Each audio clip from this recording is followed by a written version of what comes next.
Hello, Aquarius. This is a love message for you. This is what you have learned in 2020 and what kind of love is coming towards you in 2021.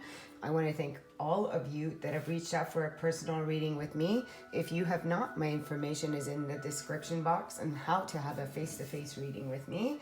And also, thank you for liking, sharing, commenting, subscribing. Don't be shy. Leave me a comment. And hit the subscription and tap the bell. Here we go. Let's see. What lessons did Aquarius learn in 2021? Okay, wow. Okay, seeing here with the Temperance card with number 14, you had to learn how to bring harmony and balance into your life. So this could have been with a union in relationship or within yourself, how to temper your emotions, how to temper yourself, and also how to bring emotions in balance, like with work and love, and how to bring things into harmony. And this is saying, and also closing out certain, so we know with the corona, certain things shut down to where we were not able to be around certain people in communities. But this really is saying that as you close, as you were bringing more harmony and balance within your relationship, you're now maybe embarked on something new, straightening bonds. So that would be the Ace of Pentacles. And this really is saying this is coming into alignment, really going out in nature and see what fruit, what kind of foundation. Pentacle is very stable and strong foundation, but first you had to come out of this place of imbalance excuse me, to come into what is it that you truly want. So the card that wants to come out, challenging times, yeah, coming out of that. So you're coming out of the Five of Wands here. It's challenging times. So not needing to compare your life, not needing to defend yourself, not needing to do any of that. It's in its reverse. Sometimes the reversals are for your advantage. Sometimes they're blocked energy. And this could be blocking yourself from anything is going to come in 2021 for you, because this is about really bringing that harmony and balance and really seeing where that energy goes, right, in relationships. So really bringing yourself into that union. And then the next two cards out is the Hangman and the Moon. So the Hangman and the Moon card is coming out by what it's saying. And then we have Third Eye at the bottom of the deck. So this year you really had to really step out of your comfort zone and face your shadow, facing the unknown. Really, this is about looking at your shadow, looking at the parts of you that fears. So some of you could have been fearing intimacy, fearing being in relationships, and or fearing really bringing your relationships into harmony and into balance. And it's saying, you know, that time is over. You're beginning to see things from the universe's perspective, from the angels, guides, sources, and from everyone's perspective, not just yours. That's true wisdom, is when you can see your shadow, when you can see other shadow. Everyone is that projection of you. The Moon is very intuitive and really listening to your intuition in regards to what door you want to go through. But this is going through and facing the unknown. So facing the unknown no matter what. And it's not, if some things are not working out and they're out of balance and out of harmony, it's not about keeping them. That's the fear. It's about facing them and allowing things to change. It's confronting your fears. And this really is observing, means, you know, when you are the observer of your thoughts, you know, what thoughts are you thinking? Are you feeding the fears here?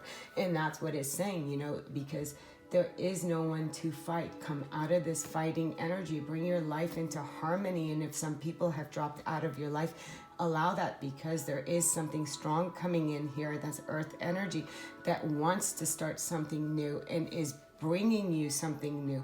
But are you afraid of it? Are you afraid of this which is coming in? And from the Third Eye, look at this. I wanted to see what is behind that. Love Abounds. So 2021, yes, face your fear here. Don't go into this. Come out of that. Face your shadow. Dark night of the soul. And maybe you fear real love, true love here, but it's coming, and it's coming in for you. In, look at that. And then we also have this card, which is the Chariot. Yep, there's movement. So in the first half, or it could be the second, because love abounds. This is the Ace of Cups. But this really is saying it's going to be time for you to move. Look at this. Wow, so this could be in the second half. So beginning of the year, you decide to really nurture yourself, to confront your fears, whatever that's remaining from 2020, whatever you are refusing to see your own shadow and really afraid of the unknown, coming out of any way of looking at things from one perspective, come into a higher perspective, really allow your chakras to open and align yourself with a higher version of understanding, right? Shifting perspective, how the universe sees things. Stop battling, trying to control things, and really bringing yourself to a strong, stable foundation, letting go of some connections that were throwing you out of harmony and out of balance. Why? Because as you're confronting, the universe says, trust me, trust your intuition. You're being guided to a new love, and this love is very eye-opening. This is something very, it's beautiful. This is something that's, again, very intuitive. It's very connecting.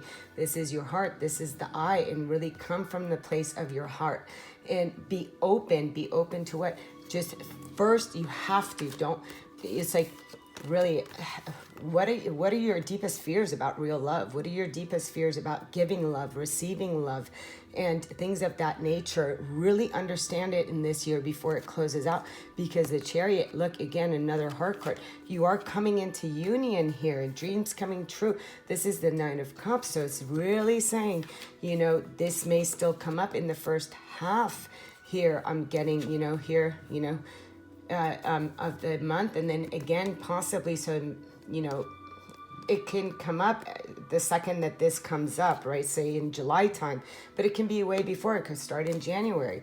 But this really is saying, don't allow your fears to block love. You know, what about love do you fear? The intimacy. Really bring yourself, don't get yourself out of balance again. And these are such beautiful cards with your dreams coming true, movement, Chariot. But you must face your shadow. You're not here to suppress your shadow. You're here to face it.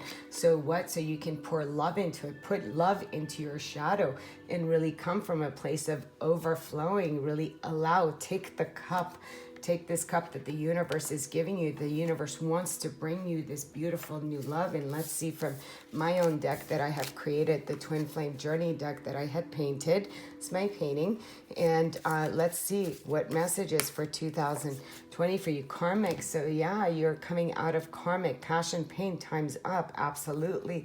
Coming out of things that were out of balance for you. And the universe is saying, you know what? It's time for you to move forward. Here we have worthiness. I don't deserve you, better off without me. So there's, again, a lot of out of balance. You know, maybe you were saying that message or somebody was giving that to you. So this is about you really respecting yourself and really grounding yourself and knowing your worth. You could have also been with somebody who was all about them. Again, that explains the unbalanced card. One is feeling, you know, and that's the reflection. One says, you know, I have no self-worth. And then what happens? Your reflection is somebody who comes and really takes away from that, and then it's confirmation. Yep, you have no self-worth, you have no self-esteem, so we attract that, right? So whatever you're feeling inside of you, you know, somebody says don't abandon me, what shows up? The person who's going to show up and abandon you. So be careful what you're projecting right here. And then we just get each other. So there is somebody who is coming in who's just going to get you. It's not going to be karmic. And you're confronting the ego. You're confronting that your mind, the head, the selfish part of you that just wants to come and rip you down and shred you, and you're facing it. And if there's anybody who comes into your life that just wants to come and take from you, you're recognizing it. Don't be afraid. Really see through the shadow. And at the bottom of the deck, I visit you in my dreams and in meditation, inner journey, intuition, awakening, and birth. So with the Doreen virtue, this is really beautiful. So this is a lot for you to learn this year. We have at the bottom of the deck, very soon. And that is telling me with the Ace of Wands and the Nine of Cups, as you release the narcissist or this person, based on your own ego, the time has come to clear this energy of lack of worth. Anything, I'm actually going to bring this over here, that was karmic to you. that really made you feel shitty about yourself. Why? Because soulmate. Because why? Because you're done with this energy, and here coming into 2021, you're going to recognize that. And you're calling in your soulmate. Your prayers, affirmations, and visualizations help bring the two of you together. When? Very soon. So this is really, but be if you know, don't entertain your own shadow, but look at it, put light to it, and transform it. Because that's what 2020 was about the transformation. You have the key. You have the key to transform your life. It is up to you, Aquarius. And it says new beginnings, directions, and adventures await for those ready to let go of the past. It is time for you to let go so you can see from a higher perspective. And that comes again with this card over here. You know, be the observer of your life. Really look at what has happened, because you will soar towards your destiny with greater clarity and strength. Absolutely. So you have the key. The key is, you know what? How are you going to take this dark nights of the soul, this mental, and transform it into love? Love is all there is. This is movement towards union, towards what is it that you want, but bring the lessons with you and release the past and come into alignment with your soul's truth and your soul's calling. Sorry about that. Let's close you out. And this card just wanted to come right out, so we're going to take it. So we have the card of discernment. Yes, like I said, be careful, you know, what energy you're going to entertain. You're developing the skill to distinguish love from fear. Look at that, beautiful. Truth from illusion. Here it is, right here, you know. This, you're going to distinguish when somebody, you know, is in alignment with you or not, or if they're going to come and just take from you. You're going to know it. You'll know it like that. And then commitment. You dedicate yourself to your belief wholeheartedly, knowing that love is the essence of your very being. And yes, that is so true, because as you're making a commitment to really be discerning and to really know your worth and your value and take your time, you know, with getting to know one another, seeing things from a different perspective, releasing the karmic by bringing the wisdom and seeing that the karmic, when your life is out of balance, you know that, oh, something's not right here. And it's not that something on the outside needs to change. It's you on the inside that has to come into harmony and balance for the shift to happen. And you hold the key. Sending you so much love, so much light. Namaste.